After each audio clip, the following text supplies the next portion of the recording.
सभी समस्याओं का एकमात्र विकल्प। प्राणियों के सर्वांगीण विकास का श्रेष्ठ मार्ग। नवीन दर्शन द्वारा नई सभ्यता का निर्माण। शोषण मुक्त आदर्श मानव समाज की स्थापना। भगवान श्री श्री आनंद मूर्ति जी की अनुपम भेंट। आनंद मार्ग, आत्म मोक्षार्थम जगत हिताय च। नमस्कार, आप सबका हार्दिक स्वागत है आनंद मार्ग के इस विशेष कार्यक्रम में, जो आपके लिए समर्पित है, आपके स्वास्थ्य के लिए समर्पित है। आनंद मार्ग के प्रवर्तक गुरुदेव श्री श्री आनंद मूर्ति जी ने आपको श्रेष्ठ जीवन के संपूर्ण उपायों को बताया है, आपके लिए, आपके हित के लिए। परंतु सभी बातें आम लोगों तक अभी पहुंच नहीं पाई हैं। बहुत सारी बातें हैं जिनके बारे में आपको धीरे धीरे पता चलेगा, पर आज चूंकि हम स्वास्थ्य पर चर्चा कर रहे हैं, तो और हमारे सामने उपस्थित हैं इस वक्त आनंद मार्ग के वरिष्ठ सन्यासी आचार्य रुद्रानंद जी अवधूत महाराज। तो पहले तो हम उनका हार्दिक स्वागत करते हैं, तथा आपका स्वागत है। और ऐसे मौके पर मैं चाहूँगा कि यम नियम के बारे में हम दादा से जानें कि दादा, यम नियम क्या है। इसका आनंद मार्ग में इसका विशेष जोर दिया है आनंद मार्ग ने, तो यम नियम के बारे में कुछ प्रकाश अगर डाल सकें। चूँकि हमारी चर्चा स्वास्थ्य के बारे में हो रही है जी, इसलिए यम नियम का हम उसी प्रसंग में व्याख्या करना उचित समझेंगे। यम और नियम दोनों में एक चीज़ कॉमन है कि दोनों का अर्थ एक ही है। यम मने और नियम में दोनों का अर्थ है कंट्रोल बिहेवियर, संयम। बाकी दोनों में फर्क है। यम में हमारा कंट्रोल बिहेवियर है बाहरी दुनिया से, कि जब हम बाहरी दुनिया के साथ व्यवहार करते हैं तो मन में किसी प्रकार का ये द्वैत न रहे कि हमारा क्या करना ठीक हो, क्या करना ठीक नहीं। कौन सा हमारा काम हमारे आचरण के विरुद्ध है, सामाजिक व्यवहार के विरुद्ध है, परमात्मा के रास्ते पर चलने में विरुद्ध है, उसके विरुद्ध है, ताकि किसी जीव को हमसे कोई कष्ट ना हो जी। तो बाहरी संसार के साथ हमारा जो कंट्रोल बिहेवियर है, इसी को कहते हैं यम जी। और ये हैं 5: अहिंसा, सत्य, अस्तेय, ब्रह्मचर्य और अपरिग्रह। क्योंकि जब हमारा बाहरी दुनिया के साथ संबंध होगा तो पता नहीं किस प्रकार का जीव मेरे सामने आता है, तो मन में किसी प्रकार का द्वैत न हो, दुविधा न हो कि हम किसके साथ जो व्यवहार कर रहे हैं वो नियम यम के खिलाफ तो नहीं है जी, किसी आचरण के खिलाफ तो नहीं है। जैसे कोई ऐसा जीव है जो जात मित्र है, कोई है जात शत्रु है, कोई मानवता का शत्रु है, तो क्या सबके साथ एक ही व्यवहार कर सकते हैं क्या? तो जब अहिंसा का पालन करना होगा तो हमको ये भेद डाल करके देखना होगा कैसा जीव है मेरे सामने और हमारी ड्यूटी क्या है, उसके मुताबिक हमारा व्यवहार संयमित होगा। जैसे आपकी के जिम्मेदारी है देश की सुरक्षा।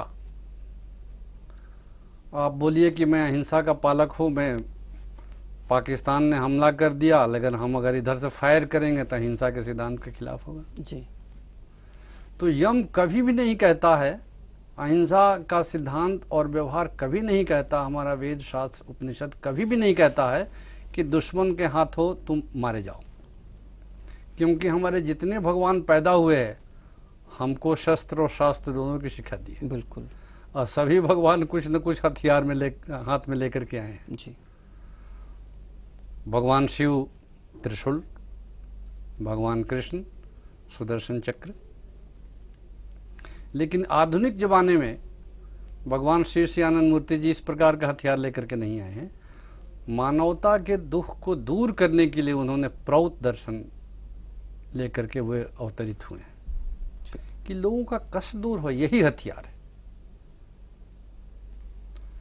तो अहिंसा का पालन करने वाला, उसके मन में किसी प्रकार का ऐसा खेद नहीं रह जाएगा कि मेरा एक्शन कौन किस प्रकार का है। उसी प्रकार से हम बोल रहे हैं, इसमें भी दूसरे के साथ व्यवहार है, तो कौन सी बात हमारी सही है। इसलिए गुरुदेव ने कहा कि सत्य का अर्थ है परहितार्थ वांग मनसो यथार्थत्वम।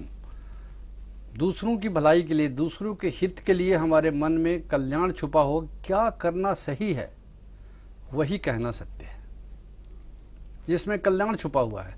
जैसा देखा वैसा बोलना यही सत्य नहीं, इसको रित कहते हैं जी। तो सत्य और रित में भेद हमको यम में प्रतिष्ठित करता है। अस्तेय माने चोरी नहीं करना, ये भी एक बाहरी दुनिया के साथ व्यवहार है। अगर कोई चीज़ हमारी नहीं है उसको लेने के लिए मेरे मन में इच्छा भी नहीं होनी चाहिए। अपरिग्रह, जीवन रक्षा के अतिरिक्त वस्तुओं का त्याग करना। भोजन है, डायबिटीज का रोग क्यों होता है, जैसे आज हम डायबिटीज पर चर्चा करने जा रहे हैं कि हमारे जीवन में आहार पर संयम नहीं रहा। हमने दूषित आहार लेकर के, दूषित माने विषम आहार, अधिक फैट और स्टार्च से और प्रोटीन से शरीर को लाद दिया, भर दिया, और लिवर और पैंक्रियाज उसको करने में सक्षम नहीं हुए।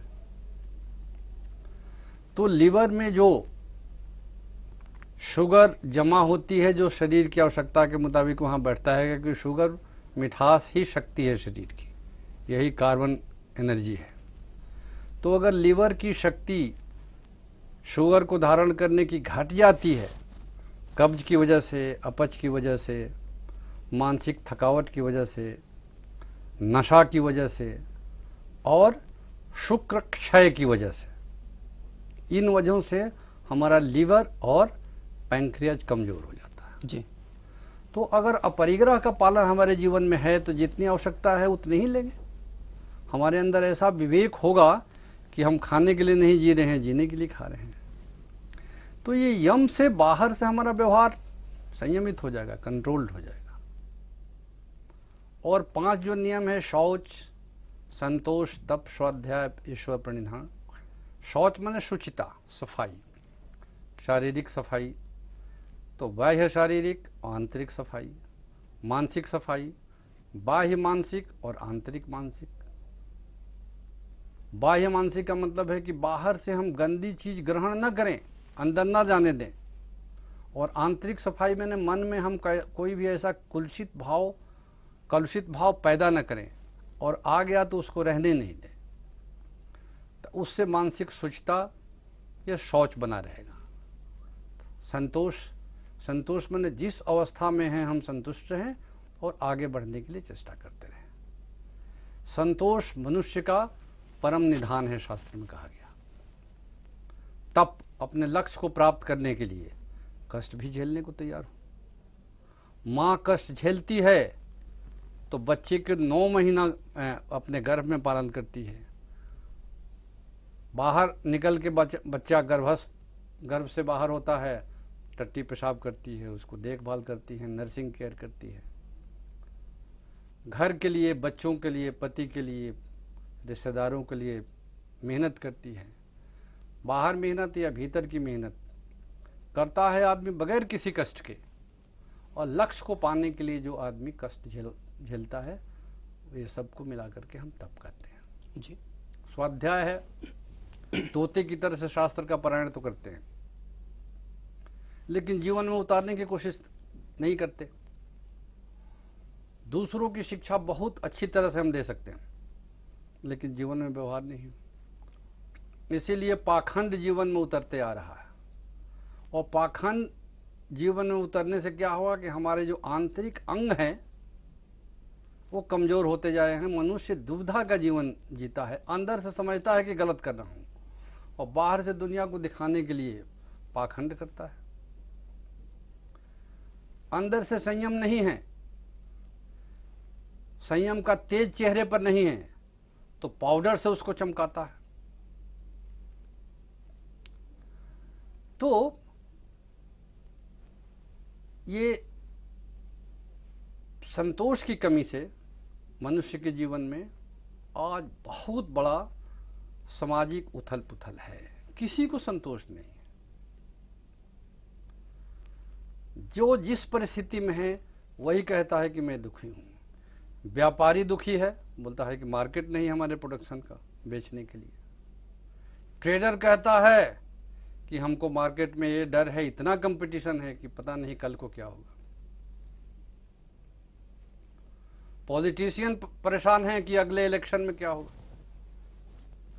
जो रूलिंग पार्टी है वो परेशान होती है कि पता नहीं कै दिन तक हम चल सकेंगे, क्योंकि चारों तरफ से चैलेंज, सब जगह असंतोष है। चोर का असंतोष तो समझ में आता है, चोरी नहीं करने को पूरा मिलता है तो, लेकिन चोरी करने के बाद भी उसको संतोष नहीं है, वो बड़ी चोरी करना चाहता है। बिल्कुल, बहुत अच्छा बताया दादा आपने। और इसके द्वारा हम आज यम नियम के बारे में जान पाए। यम नियम के बारे में आनंद मार्ग में बहुत विस्तृत बताया गया है। भगवान आनंद मूर्ति जी ने इस पर विस्तृत प्रकाश डाला है, जिसको आप जान सकते हैं, समझ सकते हैं आनंद मार्ग से जुड़ करके। दादा ने आज यम नियम के बारे में काफ़ी कुछ आप लोगों को बताया। यम नियम आपको सेहतमंद भी करता है, इसीलिए हमने यम नियम से इस कड़ी का प्रारंभ किया। आज हम बात कर रहे हैं डायबिटीज़ की, मधुमेह की, है ना। तो अब एक छोटा सा ब्रेक लेते हैं और अभी वापस आते हैं, तो फिर हम मधुमेह के बारे में दादा से विस्तृत चर्चा करते हैं। स्वयं हो पशुपते।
स्वयंभो पशुपते जय शिव स्वयंभो पशुपते। ब्रेक के बाद आपका स्वागत है। हम आज डायबिटीज़ पर चर्चा कर रहे हैं। दादा से इसके बारे में विस्तृत जानकारी लेंगे जिससे कि आपको इस बीमारी से निजात मिल सके। हम बात कर रहे थे यम नियम की, तो दादा नियम के बारे में आप चर्चा कर रहे थे, उसके बारे में बताएं। स्वाध्याय को मैं आपके सामने रख रहा था कि आमतौर पर कुछ भी आदमी पढ़ता है बाहर से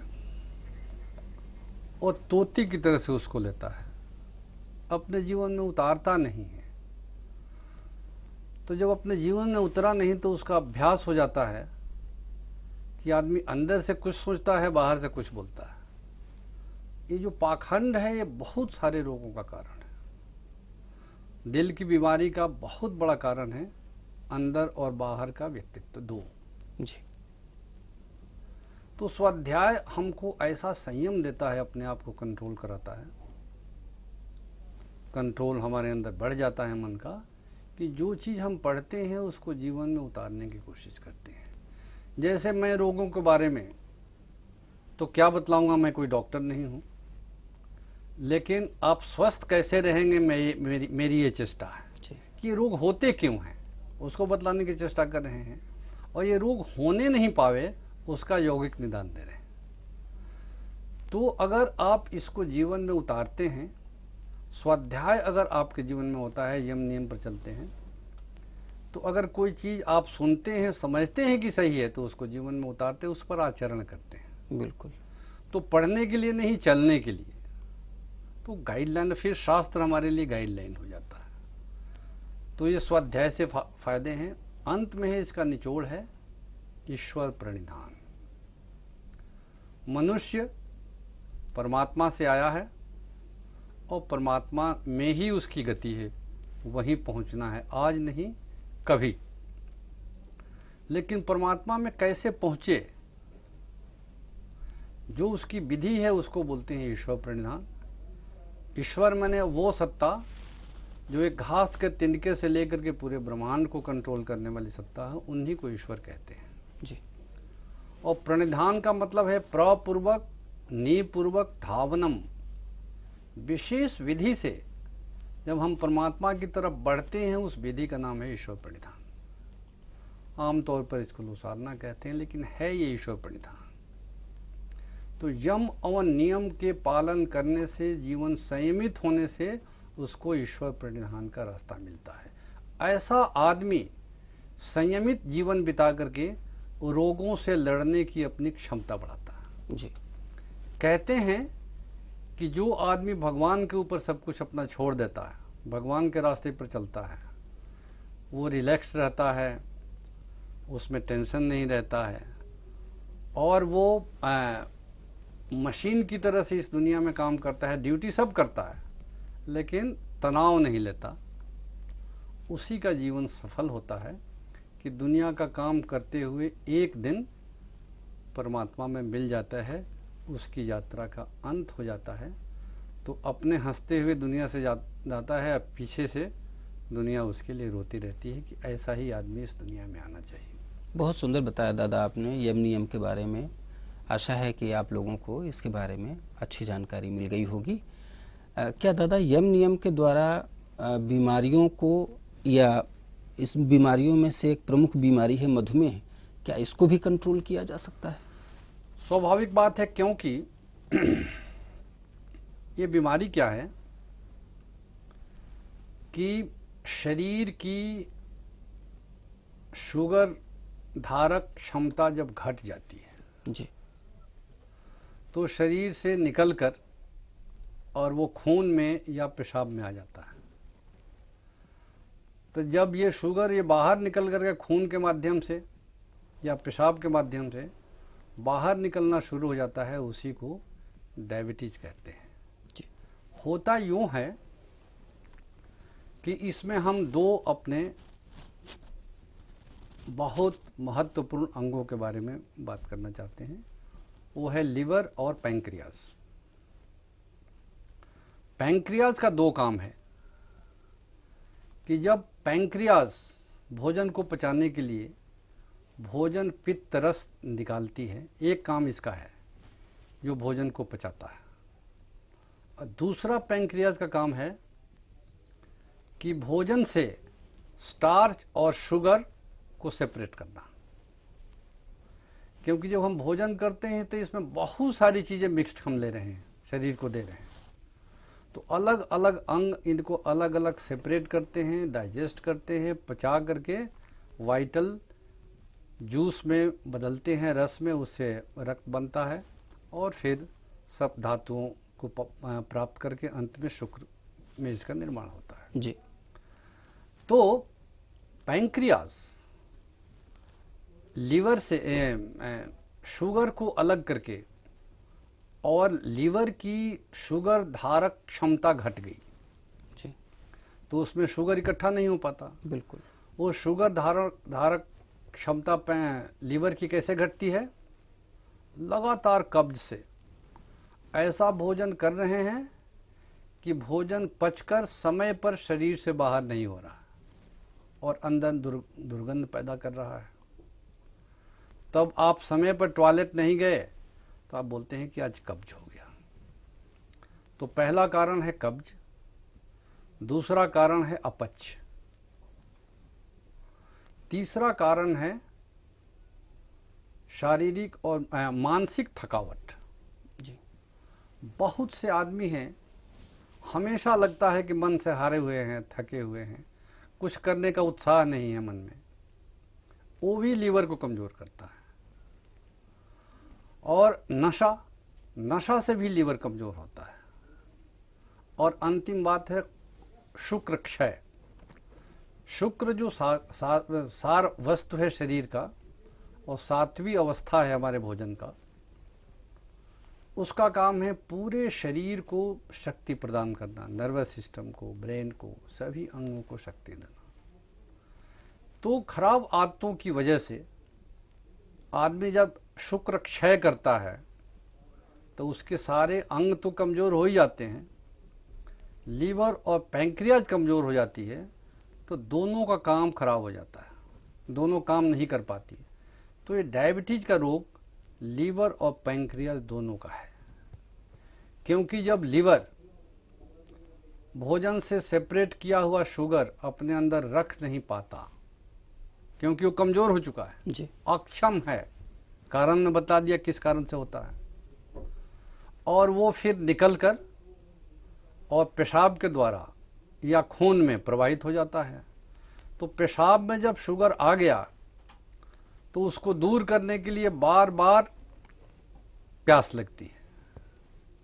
पेशाब करेगा आदमी, प्यासा होगा, तो वो जब अधिक प्यास लगने लगे, अधिक पेशाब होने लगे, तब समझिए कि जरूर कोई ना कोई अंदर से दोष पैदा हो रहा है और ये डायबिटीज का लक्षण है जी।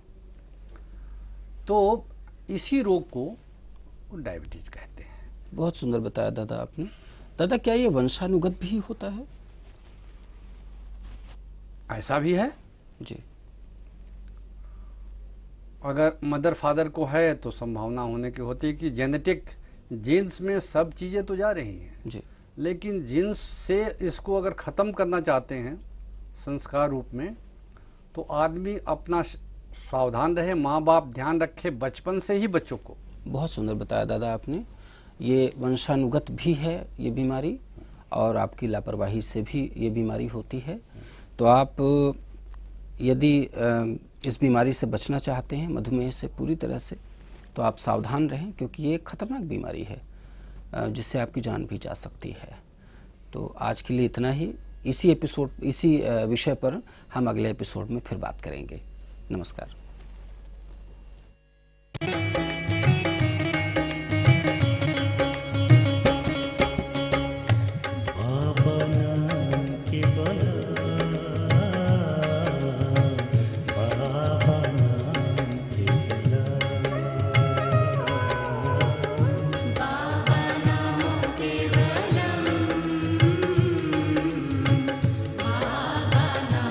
केवलम्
आनंद मार्ग, ग्लोबल हेडक्वार्टर्स आनंद Marga Pracharaka Sangha, Anand Nagar, post office Baglata, district Purulia, west Bengal 723215, India.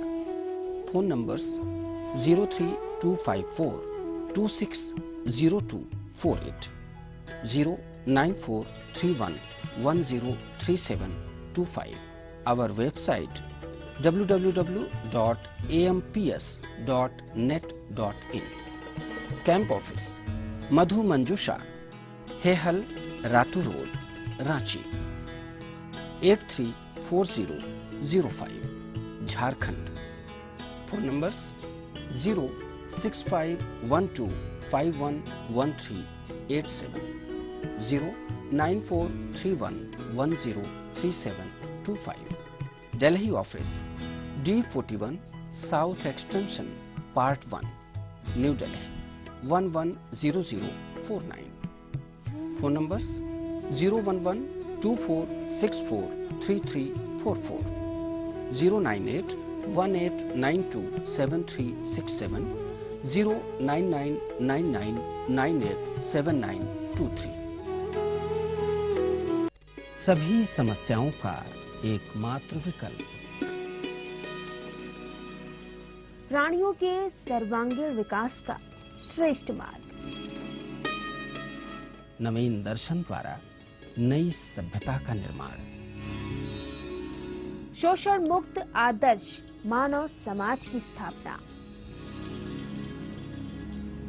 भगवान श्री श्री आनंद मूर्ति जी की अनुपम भेंट। आनंद मार्ग, आत्म मोक्षार्थम जगत हिताय च।